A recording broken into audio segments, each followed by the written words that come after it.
വീട്ടിന്റെ പുറത്തേക്ക് വരണം എന്നുള്ളത് നമ്മൾ ഇമോഷണലി ഡൗൺ അല്ലേ. നമ്മൾ ഇമോഷണലി ഡൗൺ ആയിരിക്കുമ്പോൾ നമ്മുടെ ഇമോഷൻസ് കൺട്രോൾ ചെയ്യുക. അതിന് വേണ്ടിയിട്ടൊരു റീസെറ്റ് റീഫ്രഷ് മോഡ് എനിക്ക് ആവശ്യമായിരുന്നു. അത്രേ ഉള്ളൂ. അല്ലാതെ ചേട്ടന്റെ സ്വന്തം ഇഷ്ടപ്രകാരം വന്നതല്ല. ഇല്ല, ഞാൻ ക്വിറ്റ് ചെയ്തതല്ല. കിട്ടിയതല്ല. അല്ല അല്ല പുറത്ത് വരാതിരിക്കാൻ ശ്രമിച്ചിരുന്നു. നമുക്ക് ഇനി സംസാരിക്കാം. കുറച്ചുകൂടെ ലേറ്റസ്റ്റ് സ്റ്റേജിൽ സംസാരിക്കുന്നതല്ല നല്ലത്. കുറച്ചുകൂടെ ആൾക്കാർ പുറത്ത് വരാതിരിക്കാൻ അതിനകത്ത് തന്നെ നിൽക്കാൻ ശ്രമിച്ചിരുന്നു.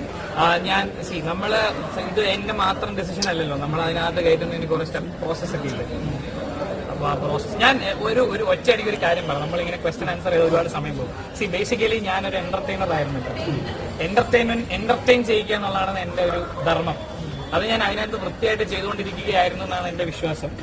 പക്ഷെ ലാൽ സാറ് വന്നിട്ട് പറഞ്ഞ കാര്യങ്ങൾ എനിക്ക് വേദന ഉണ്ടാക്കി. അത് എന്റർടൈനർ അല്ലേ നമ്മുടെ തൊഴിൽ.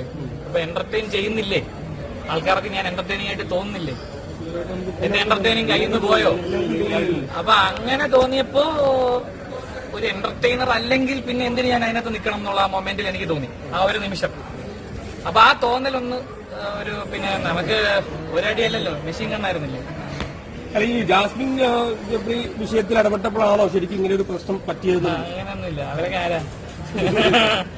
അവരൊക്കെ അവരെ ഗെയിം കളിച്ചിട്ട് അവരവരെ വഴിക്കും. അപ്പൊ അവരുടെ പ്രണയം ഫേക്ക് ആണെന്നാണ് ഞാൻ ഓൾറെഡി പറഞ്ഞെന്ന് തോന്നുന്നു.